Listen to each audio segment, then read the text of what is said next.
Right, welcome back to the morning show here on the Rise News. We're still trying to reestablish contact with Abuja, but as soon as we get that, we'll definitely talk to Mr. Shegun Shomi.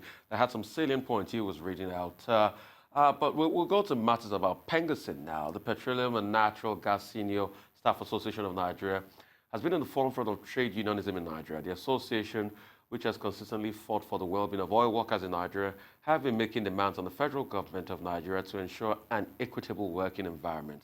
To shed more light on trade unionism in Nigeria and the demands of PENGASSAN is the former acting president of the association, Frank Usanubi. Great to have you, sir. It's a pleasure. It's a pleasure talking to you. Thank you very much. Former acting president, at least talk us through what happened. And we know Francis Olabode of blessed memory did pass, and just talk us through that, because you served with Francis Olabode. Yeah. So thank you very much, Hussaini. I was the deputy president to the late president Francis Olabode Johnson, who was to complete his second half of his tenure. He had served 3 years. He was to serve the balance 3 years to end by June next year. Tragically, we lost him May 31st this year, and by virtue of our constitution, I had to step in as the acting president. And our constitution also provided that when we have situations like that, we would have a by-election to elect a new president. So by August 3rd this year, we actually had a by-election, and there is a new president that has taken over the mantle. Oh, great. And so you also participated in that elections, but you have a new president. And I mean, because a lot of people are saying things, it's good you're here to talk about the unity in PENGASSAN as we speak. Can you just talk us through that? Yeah. And the close and good working relationship? Yeah, so that is the beauty of democracy. And I think if there is anything, even Nigeria as a country have something to learn from PENGASSAN. At a point in time, I think there was a bit of apprehension in the air if we were going to skate through this, if the agitation in the system was probably going to split PENGASSAN or polarize PENGASSAN. But credit to us. We went through other processes. It wasn't as if it wasn't challenging. It was indeed challenging. We took part in that process. And the beauty of democracy is such that we have a brand new president today. I still remain the deputy president, even though I served as the acting president, to see out the rest of the tenure, which will be terminating by June next year. Okay, great. So you're the deputy president of PENGASSAN, and you're working very closely with the president. Sure. Let's talk about these demands of PENGASSAN over the years, because it looks as though the only time a lot of people remember PENGASSAN is when they say there's an impending strike. And you guys were in the news recently pressing these demands and saying, okay, you know what, we might push this on to what a lot of people don't want. Let's talk about these demands. No, so the first thing, if you read most of the tributes that we had for our late president, Francis Olabode Johnson, even from the presidency itself, the president of the Federal Republic of Nigeria, Muhammadu Buhari, giving credit to the fact that Francis Olabode Johnson was somebody that sustained peace within the oil and gas industry. We know that we are lucky to be in PENGASSAN. It is the major income earner for the country, and so if we sneeze, the entire country will cough, and so we take it with a very high sense of responsibility before we think about going on strike and stuff like that.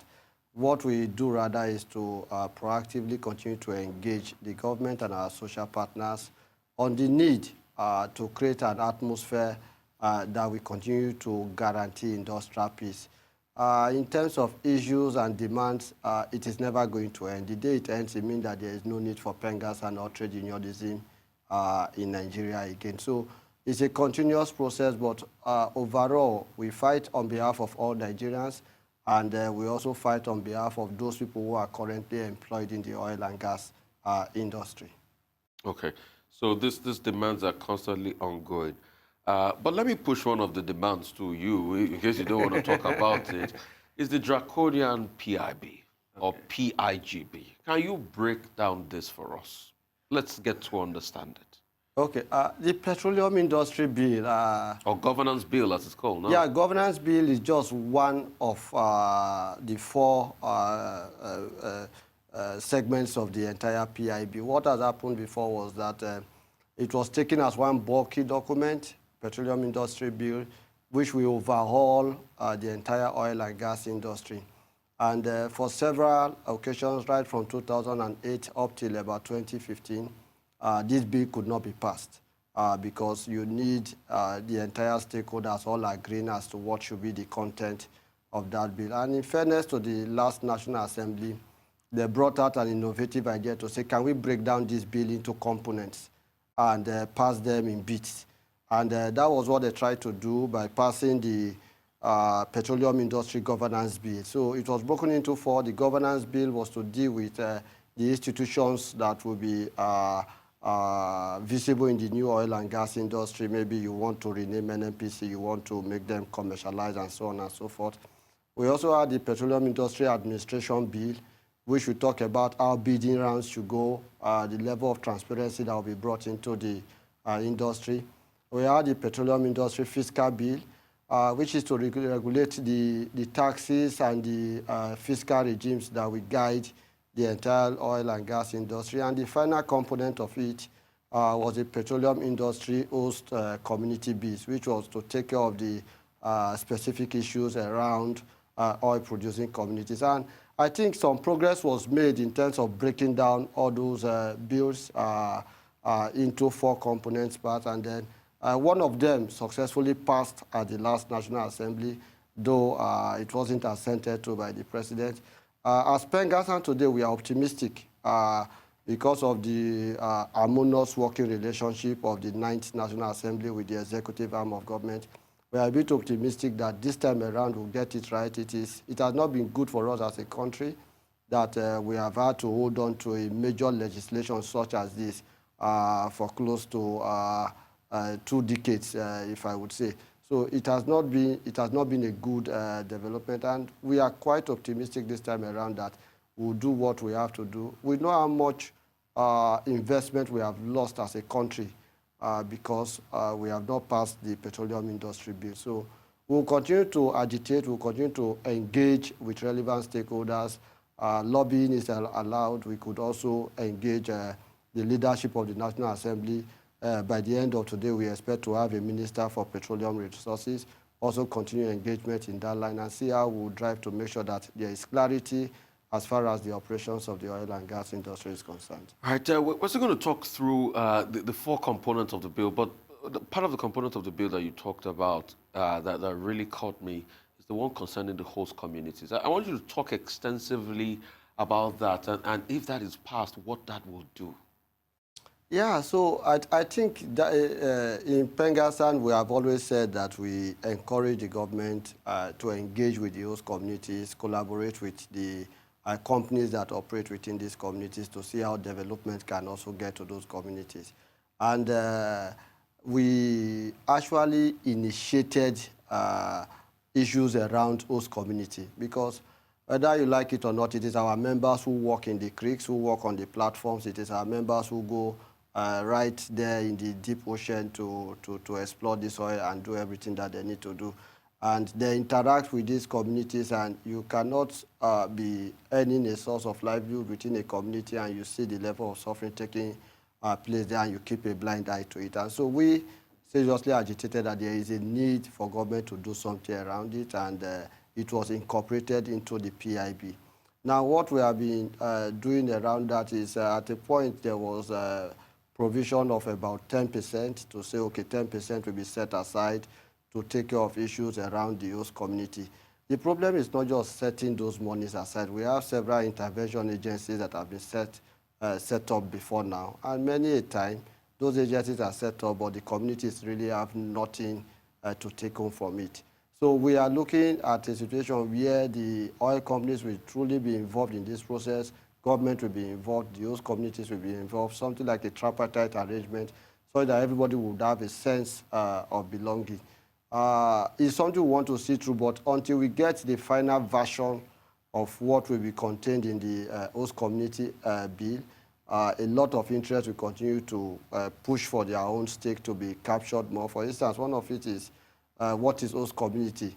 And at a point, even defining what is host community became problematic because somebody also tells you that, well, even if you are not exploring oil right in my backyard, but if your pipeline that I used to explore oil cross through my backyard, then I qualify as host community. So those are issues that need to be sorted out in the enactment of the bill. So, and it doesn't come quite easy. You know, because why I said that specifically, we've had cases of, kidnapping of your members in these host communities. We've had cases of violence against your installation in this host community. So what will be the all-time push, apart from, this 10%, and what will be the all-time developmental agenda, as regards in pushing this, for the host community? No, so I think today we do not really have too much of issues of kidnapping within our oil installation. It was something that was very rampant in time past, but today I think even members, people within the host communities have appreciated the role in terms of advocacy that PENGASSAN has also played in bringing the plights of host communities to the attention of government and to the attention of the world. And so you see this robust relationship that they see us as social partners, that, okay, we understand their plight, and we will do our little way to see how we can bring development to those communities. So we have gotten drastic reduction around issues of kidnapping of our members and so on and so forth. It doesn't mean that there is still security issues have totally been eliminated from the country, not just within the oil-producing vicinity, but even generally in the country. But we will continue to play our role, encourage government if there are areas around tightening up security infrastructure, security architecture, then we encourage government to do that. But beyond that also, I think a major problem that we need to deal with as a country is trying to create jobs for our teeming youths, because there are a lot of people who have no jobs. If people are engaged, if people have something that they are productively engaged in, many of them will not be thinking of going into social vices.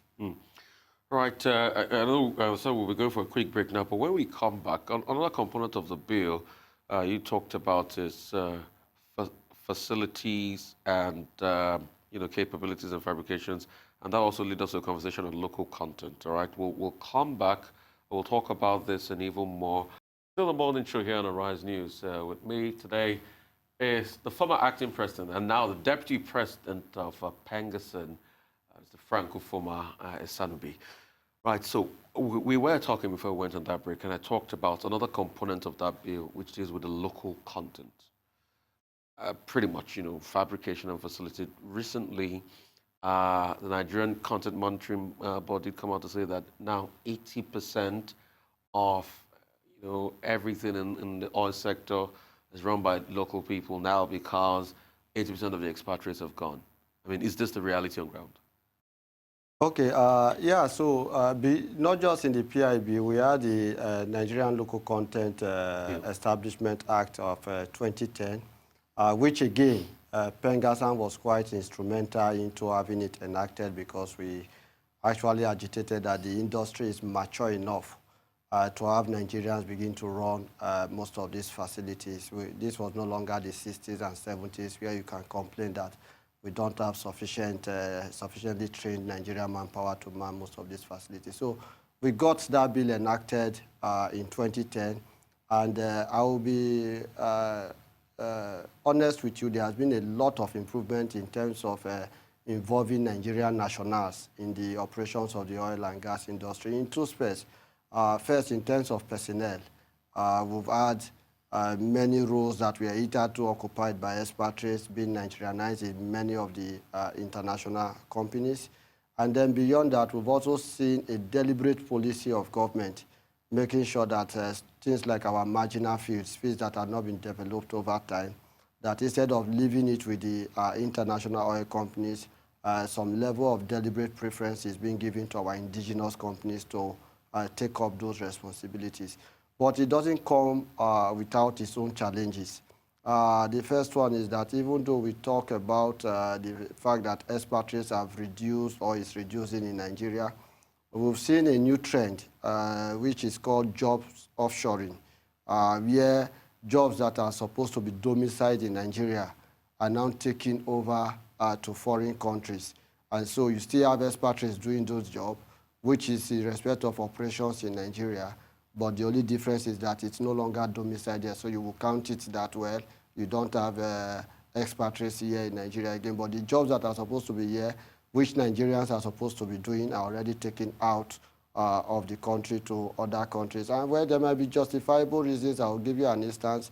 In many of the companies today, their information technology system is being centralized. In many of the companies today, their supply chain system, their accounting system is being centralized. And at times, they take some of these facilities to cheap labor, cheap countries where they have some level of existing infrastructure. And at the end of the day, the Nigerians who are doing the job, either to here in the country, they end up losing those jobs. And then expatriates will still end up doing those jobs outside the country. So yes, it's good news that we're having more Nigerians in the industry, but there are evolving challenges that we also need to deal with as a country. We also need to deal with it as a trade union. The other part about the local content enhancement is the fact that our Nigerians that have also taken over some of these operations and facilities, they have also not been too generous to us as Nigerians. At times you hear people say, when the expatriates were here, we were very much better than when the Nigerians are taking over these operations. So you have a situation where Nigerians take over an operations, and one of their first targets is to say that there must be no union in that organization. The workers must not organize themselves. So these are fellow Nigerians saying there must be no union? Yeah, so it's a new level of challenge that we face. So even though we fought to have Nigerians take over these facilities, to have us as Nigerians develop our capacity, by the time these Nigerians also take over the facility, the next challenge is that where you are lucky to work here in the first place, but we don't want you to organize yourself into trade union. So it's another challenge which we are dealing with, and we are collaborating with our social partners, our regulators within the industry, the Ministry of Labor and Productivity, to see how we can deal with these challenges. Let's talk about that job offshoring, because it's a trend, like you say, but in the end, when you look at those skills that have been taken out of the country, those are very important skills too that can develop the country. Take, for instance, information systems and some other soft skills, because the bulk of the oil sector is not really the engineering workforce. So take, for instance, if accountancy skills and things like that are taken offshore, and what will happen to other people? What is PENGASSAN doing as regards this? Yeah, so that's why we told you that, I told you earlier that our job is not for just those who are working in the industry today. We have an overall picture that the industry should expand and develop and create more job opportunities for Nigerians. We know the precarious conditions that we live in this country, and we are aware of the fact that unemployment is very high. And that's why when we see these things, they are red flags, and what we do is to flag it up to government, is to flag it up to the regulatory agencies, is to flag it up to the partners of most of these companies who are Nigerians, such as NNPC, so that they can take deliberate steps. In fairness to this company, I'll be honest with you, they might have justification. For instance, you mentioned the example of IT, which I gave earlier. For IT, you have servers, you have stuff like that, and one of the basic things you need to keep those servers is constant electricity.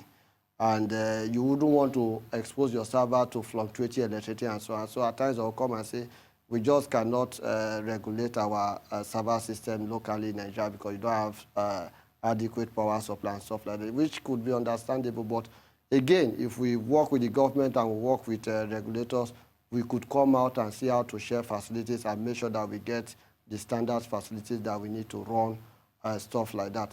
But more importantly, as a trade union, I can assure you that we are doing what we are doing in terms of advocacy. Many a time, Nigerians only get to hear of us when they hear we are going on strike. But beyond going on strike, we actually engage government to address many of these issues behind the scene. And some of the results we get, you see them only after they have come on board. One other important thing that we probably need to work on as Nigeria, which is what we intend to also engage, is the issue of data privacy. If you go to other countries like the UK, they have strict data privacy laws. So you cannot take personal data, for example, in the UK and go and take it outside the country. That is one area we need to strengthen as a country, so that when we have good and efficient data privacy laws, for instance, it will limit the ability to take offshore some of these jobs that we have in Nigeria, because there's no way you take those jobs that you don't have sensitive data that needs to be protected in country. But I'm excited about that conversation because you can see my face just little. Because how can you have that data privacy in a country where you don't even have a cloud system for data residency? Yeah, so it's part of the challenge that the oil companies complain about, that we don't have the infrastructure as a country to make sure that jobs remain in Nigeria. In fairness to them, economies of scale will require that they are able to pool similar job functions together. And instead of keeping an accounting operations or IT operations in Nigeria, another one in Ghana, another one in Togo, another one in Benin Republic, it might be more profitable for them to centralize it, and that central station will service these 3, 4, 5, 6 countries. And so if you want to centralize, with the size of Nigeria, it should have been an advantage to have some of those things domiciled in Nigeria. But because of the other challenges that are inherent with the country, we end up most times being the ones losing out. And so that's why we kept complaining, and we keep complaining that there is jobs offshoring. Nigerians are losing jobs because these jobs are being taken outside the country. You know, so still part of the PRGB you talked about, and still part of, pretty much local content conversation. Capacity building is one. I remember back in the days in Warri, the likes of the Petroleum Training Institute, the Forum, PTI of this world used to be centers of excellence. I know that the federal government did start up recently a Federal University of Petroleum Training in Ogbromo, just close to PTI, man, just off that expressway, the Otokutu Expressway in Delta State. So I know there's a university there in Ogbromo, in a village off the Otokutu Expressway. But the question that comes to mind is, are we really building enough capacity like we used to build? What is wrong with the PTIs of this world? What is wrong with the, institute for, training new set of petroleum engineers of this world? And how is PENGASSAN helping in building capacity and, sort of like standing in solidarity and ensuring that this moves forward? Yeah, so thank you very much. As PENGASSAN, we've also encouraged local content, and part of encouraging local content is also making sure that Nigerians are given the requisite training to make them function properly in their jobs. And today we are proud because there are major companies where if the #1 man is not in Nigeria, the worst case scenario is that the #2 person in the company is in Nigeria. And that tells you that in terms of capacity, we are really doing very well. There was a time in the oil and gas industry where within the top 20, 30 people in a major company, you might not get Nigerians there because they feel that we don't have the technical know-how. So between the 70s and the 80s and today, 2019, that we are talking about this, I can stand boldly and say we've developed sufficient capacity as Nigerians. Making reference to the Petroleum Training Institute and the Federal University of Petroleum Resources in Delta State, I'll be honest with you, they are contributing their quota. Part of the mandate of the PTI, for example, is to develop middle-level manpower. And they do OND and HND courses and other specialized courses, and they are contributing their quota. The FUPRI still to produce middle to high-level manpower for the oil and gas industry, and it's fairly new, but within the short space of time that they have been on board, I think they have also been doing a fantastic job.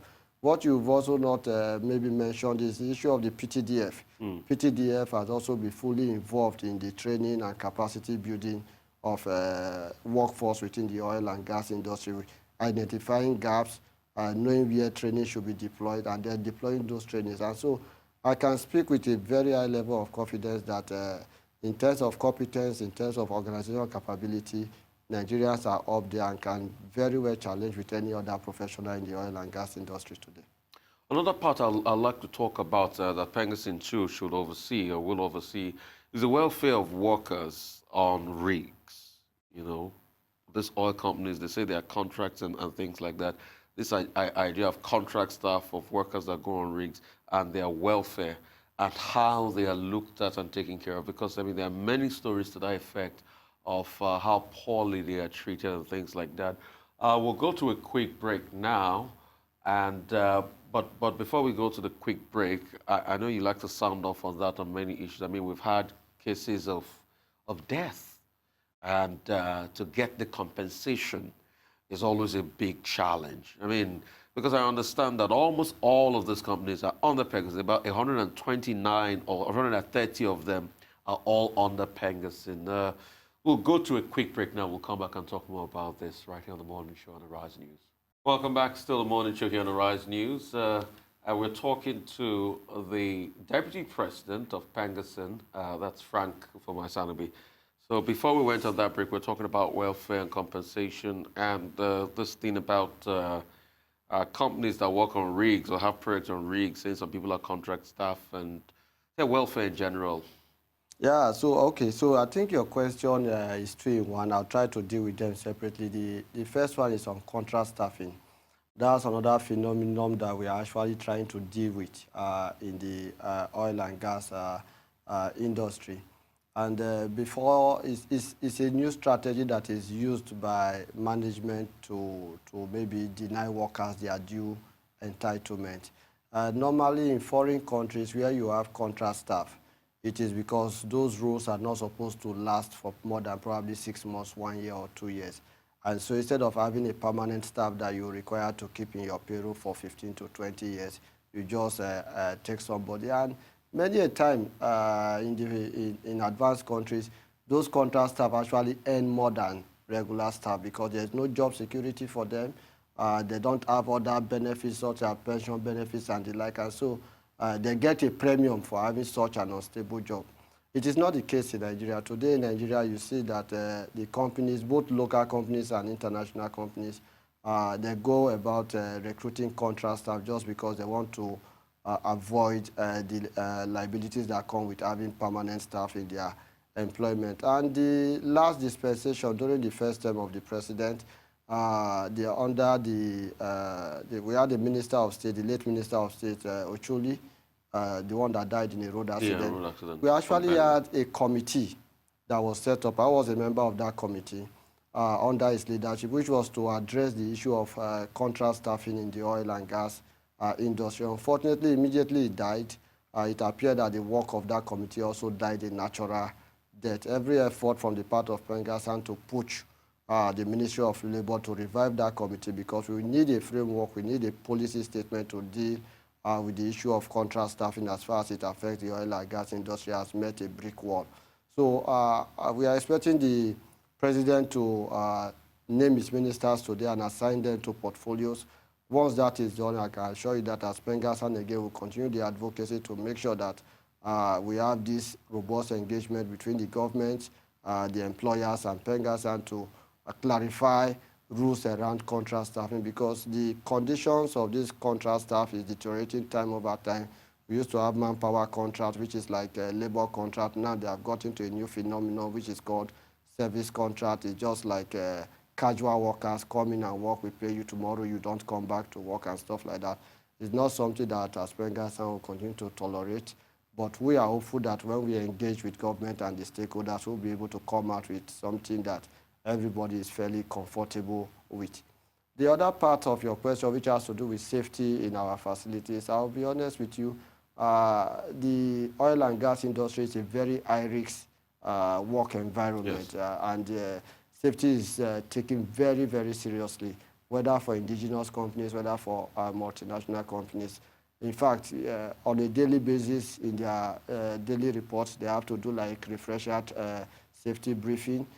Before every meeting starts, there's always safety briefing also, just to continue to reinforce the culture of safety within the industry. So in terms of safety, we have very high level of safety. If there are issues we've had in the industry, it's actually as a result of third-party interference. Probably pipelines are infringed upon by people who are trying to vandalize crude production. Speaking of safety, does PENGASSAN have any direct relationship with ISO, safety certificators? Yeah, so not PENGASSAN directly, but the companies operating within these industries, they all make sure that they have certification. We are just, from several bodies, not just ISO. So, Yeah, so individual companies, because you take a Shell, you take a Total, you take an ExxonMobil, or you take local companies such as Sahara or Britannia, they all have safety processes and they also make sure that they get certification from relevant organizations.